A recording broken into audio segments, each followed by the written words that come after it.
student. They didn't mention that, oh, we're gonna have some kohais, right? Some cute little kohais gonna come, right?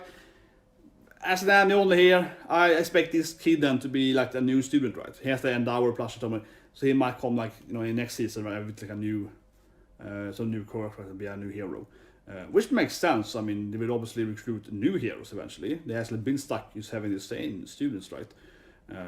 With Shinshu, I guess, going from like a, you know, but that's an interesting point. I guess they did cast, because really, like, I expected something only was something negative, right? Something like, here's someone stabbing Hawks, or here's like Deku being like, oh no, I can feel the power surge, something. But it's just like nothing really happened, right? Nothing really happened this episode, and that's honestly what I expected. So I don't feel overly negative. I'm like overly disappointed, because kind of went where I did expect it to go. But it's like a very weird episode, fun episode. Let's go back to what I mainly made in this review, right? Yeah, and she's like, oh yeah, all covered in goo, you know, like this fencer. Yeah, oh yeah, awesome, right? But that, of course, is what I mean, right? This episode here, and I said it before I watched the episode, but I was like, it's kind of like a weird episode for a final episode, because it's kind of the previous one. So anyway, what I mean, of course, I said a few times now in the reaction to one, is that this really is like a typical episode 1 for a season, because this is how they always do it. As I mentioned, the bikini episode, we see like she doing the bikini, and she's like, I can do acid, and you know, and she's spinning around in bikini, right, and throws some acid, right. And this is the exact same thing. It's asshido, she's covered in this like acid goo power. Like, oh, I can do this thing now. I can be like completely up in acid goo, and I'm still looking super sexy, woo, you know. And it's kind of like that, right. And then we see the other characters, you know, we see Urakara with her kind of, they call it, I don't know, I guess like a Ulrika's upgraded. We have like a cute little cat gloves that can send out some kind of rail or something, right? Some kind of metal wire of sort that you can like use or whatever, right? Which is like an upgrade, and you know, etc. Right? Then we see all the other characters, mostly of course the female characters, showing off their oppai and so on, right? And this really is, you know, this really is like a typical episode 1. Like what else can you say about it? Like what else can you say? It is I don't know, and this definitely goes on to, like, it really probably spent 5 minutes of showing everyone's name again, and that's what I mean, because usually what I basically calls this episode 1 every season, right, is that it's kind of like an episode 0 every year, right? We kind of do like a, because they usually are filler then, the first episode every year, and it's like, again then, you know, mostly bikinis or oppais or assets, is that they are doing this stuff too. Not only are they showing like momo's oppais and, you know, asshido's assets and so on, right? They also like, here's this guy, remember this guy? He was like in one frame last season, you know. Yeah, really weird last episode. Didn't amount to anything, it's showing that they're slightly stronger, right? And also would probably do, it will also feel a lot better, I think, again, as a episode 1, because basically it's like a time skip, everyone is stronger, and that would feel more meaningful, right, if you have a time skip and then everyone's like real life time skip, right? We're returning next year and everyone is stronger. That also will feel more like in tune with the storyline. But really though, like showing all the students, all the quirks, all their names, and also all the teachers, this took like half the episode almost. Not half, but like a third maybe. The romance theme, she's like, yeah, Deku, let's be best friends forever.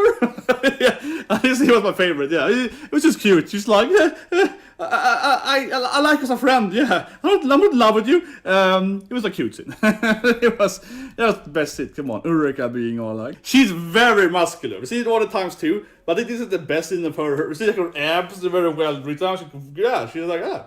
That's cool, yeah, his grandma was hot, man, yeah. She was a very muscular woman, yeah. But I would argue, say that the biggest thing in the actual episode is learning her choreograph. She could fly, or float, as they call it. So I guess it's like a worse flying thing. And that's going to be Deku's next power then, right? I suppose, because he kind of said that. I don't see why he couldn't learn another quirk before that, but I guess this is the quirk All Might knows about. So from an information standpoint, I would say this is the biggest thing we learned, right? Because what Hawk is doing is nothing new. Hawk is like, shit, everyone's gonna die, right? Yeah, he's like, he's getting panic, right? But they already know that. And of course, you know, Shigaraki got a power up, everyone knows too. So the biggest new thing I would argue is just her quirk was. Super muscular grandma could fly. But that being said, because and she kind of standing here, kind of floating in the sky, right? And again, call it floating and not flying. I do think that doesn't sound like a very good quirk, honestly. It doesn't sound like an amazing quirk because, right? I'm thinking, in Marvel and so on, right? You have people that can float. For example, Cloud9, she can kind of float in Marvel. But comparing floating to something like a person that can fly, right? Floating is just crazy. It's not the worst power ever, but I mean, floating mostly means you kind of, you kind of float, right? Yeah. Where flying is, of course, you actually fly. So it really comes off that she, could she just kind of slowly fly, right? Because floating is basically you fly but slow, right? Or you can stand still in the air or something. You can airwalk or whatever, I suppose. But the bucket goer is I can also float. That's good. But anyway, that being said, though, even though her power does sound like a worse flying, it still is a good power, of course, to have it all my getting all the powers right. And this is why. I said it way earlier in this, right? I feel like, man, Deku's gonna get 7 quirks, he's gonna get a picking power creep, he's gonna be so goddamn strong, right? Because even if Bakugo is they're all pretty mediocre quirks, I mean, yeah, I agree, this sounds way worse than his quirk, right? Bakugo's explosive quirk sounds way better than floating. But of course, if you have floating, and you have the super strength, and you have, super durability, you have this Spider-Man Black Whip thing going on, and then what other people can do, you can combine that. So now Deku is going to be able to, of course, kind of fly, but slowly. But given that he can, already, kind of air jump and kind of super speed and so on, right?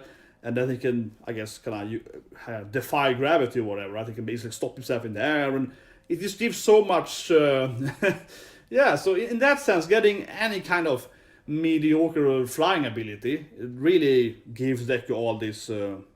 I said combos, right? The possibilities are not endless, but he clearly has a lot of things he can do with be able to stop, or he might be able to fight someone and they're gonna punch him. He can use stop himself because he can kind of fly, right? He can change. Yeah, one huge thing is that even if she couldn't fly super fast, she can fly, right? Slow flying. So if he's flying as an enemy, or he's gonna punch them. They're gonna punch him, right, shoot whatever. He can stop himself. He can, change trajectory and so on. What I'm picking on is that I play a lot of fighting game players. I'm a huge fighting game player. And if you play a lot of fighting games, let's say Street Fighter, okay. So in Street Fighter, you have a few characters that can jump. Everyone can jump, but they can jump and they can actually change their trajectory during the jump. Which actually is kind of a unique skill. So for example, Akuma can do that. He can jump and do the kind of divine down kick, right? You can play Yang and Yun. They can do the dive kick. Chun-Li can do something else, right? And that actually is a huge thing because you see the opponent jumping at you, and normally you'll be well, he's jumping from this frame to this frame, right? So I know exactly where he can land, and he can do the attacks, right? But the character then they can change their trajectory in their apex of the jump. They can, of course, mind game you, right? They can yobi you and kind of go under you, go over you, and so on, right? Etc. Right, come behind you and so on. They can do the wall stop and etc. Instead, if you have a double dash in the mid-air, you can double dash again and so on. Right? If you play something like Bang and Blaze, you can jump on his teleporting sing size and jump again and etc. Right? And that gives you so much mind game. That's what I'm mad at here with being able to float, right? That someone can try to punch Deku, he's in the sky, suddenly it goes down or whatever. Right? It gives you, yeah. So in that sense, being able to fly, even if he. Even if it's super speed flying, but decent flying ability, gives you a lot of evasion little abilities. And then of course you combine that with this Spider-Man Black Whip thing, right? You can fly and go down and under and fast and so on. So yeah, it sounds like Deku is gonna be very mobile, right? Which here it is. So yeah, pretty good power up. Even though I agree with Bakugo, it's well, this power itself doesn't sound super amazing. But if you're a super ripped grandma, I mean, it works anyway, right? But of course, the combination of having 7 quirks is super good. As I said earlier in the reaction part, I was well, if you have 7 mid quirks, that is definitely better than having almost any 1 quirk, right? Unless that 1 quirk is I am immortal with infinite power. But yeah, of course there can be a few quirks that are so incredibly OP, you could imagine that you can just do whatever, right? But otherwise, 7 mid quirks is just the variation and combination of that is just amazing.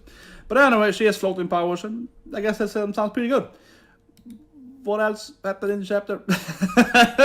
But that, this happens. They hang out and they like, oh man, you're my guys, my best friends. No, but honestly, what more happened, right? So it definitely is a very, very weak final episode. Learning her quirk is interesting.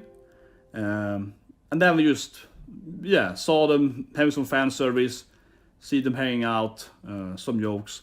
So entertaining, but definitely felt like this could be any episode and doesn't really fit for our last episode, right? And I guess it kind of unfortunately concludes this season.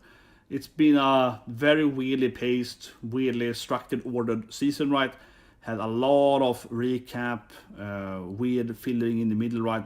Horrible pacing, some filler episodes, which I think is fine. I mean, I'm not against a filler. I think that like a bikini beach episode, filler episode, that actually, if anything, I would prefer having like 3-4, real like fan service filler episodes, but having good pacing in the rest of the season, right? Yeah, I'd much rather have them. Let's say they had 4 filler episodes. Right? It's pure fillers. It's the girls hanging on the beach, the oppais, whatever. Yeah, just kind of that. Just pure filler. But then the rest of the episode would of course have proper pacing, right, and no weird recap, whatever. Just have perfect pacing in the rest of the episode. That would be the same amount of screen time, right? Because they clearly had, especially in the beginning, maybe the first 10 or 12 episodes, so they clearly had at least like 4 or 5 minutes of like recap filler in every episode, right? So they could easily make like 2, 3, probably 4 full episodes instead, and having so it definitely gave me that One Piece vibe where you're like, oh man, why can't they just do like a filler arc? Why are you doing like like half a chapter per episode? Do like a filler arc instead, right?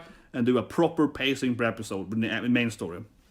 And in One Piece defense, then, even though I think One Piece anime, of course, is horribly paced, but it's at least in One Piece they produce 1 episode every week. And of course, in My Academia, this has been a complaint people have had, of course, this whole year. But I think a very fair complaint is that this is a seasonal anime. You aren't producing it every week. You're doing it half per year, but you don't producing it. You have like a higher budget per episode, and you don't produce it every day for constantly. So you have a lot more time to actually pace it out correctly. And this episode here again, right? I mean, the episode is fine, but it comes off like an episode 1 of a new season. It mostly covers nothing really. It's like, okay, here's Nana, hot grandma's power, she could float, okay. And then, what has happened? Nothing really has happened. Right? Otherwise, just Deku having a good time, like fist bumping his girlfriend. He's like, I love you. I mean, best friend, woo! Yeah, it's kind of cute, right? And we're seeing asshido covered in some white goo. She's kind of like, fan service. So yeah, like, you see that stuff, right? It feels like a very weird. This feels like an episode that would be either episode 1 or something like episode 12, 13, right? Something like in the middle of, like a fall to spring season or whatever, that kind of thing. When it kind of go over to like winter to spring or changing the week of the anime or whatever. Right? Like currently now we have fall started yesterday. That kind of like intermission episode. That's how it feels, right? So very weird, like very. You definitely expect the last episode to kind of pull you in to want to read the manga, right? I'm gonna read the manga anyway, of course, because I want to see how the manga actually is during this arc. But you do expect the last episode to kind of pull you in with like, oh shit, someone just backstabbed Hawks, literally, Oh my god, Eri is dying or something, or I don't know, Stain appearing and killing Urakara or something. You expect something to happen, right? Being like, oh no, the airplane crash or something. You expect something like, here's a cliffhanger, and it's not really. It's just kind of like, they hang out. Here's some boobies, and then here's hot muscular grandma's power, and then like whatever, it's over. Yeah, because the main story didn't progress at all. We didn't learn anything new from Hawks. He was just like, someone is behind them. It's like, we know that, and of course, I saw saying someone didn't say anything new about his friend or whatever. So it didn't progress the main story for a second, like maybe like a 1% something. But whatever. I'm still a My Academia fan. I have all my behind me my Miracle buttocks thing there and so on. I need a Miracle, but yeah, I'm planning that next Saturday. Subscribers up next Saturday. I'm gonna read the manga. Then I'm gonna go back. I'm gonna read the manga and I'm gonna compare it. Right? I don't know if I'm gonna read all the chapters next Saturday, but I'm gonna.